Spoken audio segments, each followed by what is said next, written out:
పహల్గాం ఉగ్రదాడితో జమ్మూ కాశ్మీర్లో టూరిస్టుల భద్రతకు పటిష్ట చర్యలు చేపట్టింది ప్రభుత్వం. జమ్మూ కాశ్మీర్లో అన్ని ట్రెక్కింగ్ కార్యకలాపాలను నిలిపివేస్తున్నట్లు తెలిపింది. టూరిస్టులు, స్థానికుల రక్షణకే చర్యలు చేపట్టినట్లు తెలిపింది.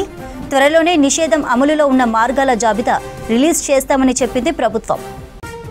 ఇటీవల బైసరన్ లోయలో ఉగ్రవాదులు ట్రెక్కింగ్ ద్వారానే వచ్చి దాడి చేసినట్లు గుర్తించారు అధికారులు. దీంతో పర్యాటకుల రక్షణకు చర్యలు చేపట్టింది ప్రభుత్వం. కాశ్మీర్లో సాధారణంగా మే నుంచి సెప్టెంబర్ వరకు ట్రెక్కింగ్ సీజన్ కొనసాగుతుంది. ఈ సీజన్లో కాశ్మీర్కు భారీగా పర్యాటకులు వస్తుంటారు.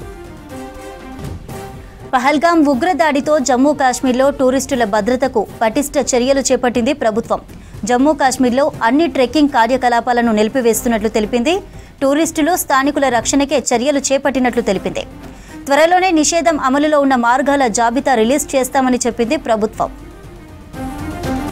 ఇటీవల బైసరన్ లోయలో ఉగ్రవాదులు ట్రెక్కింగ్ ద్వారానే వచ్చి దాడి చేసినట్లు గుర్తించారు అధికారులు.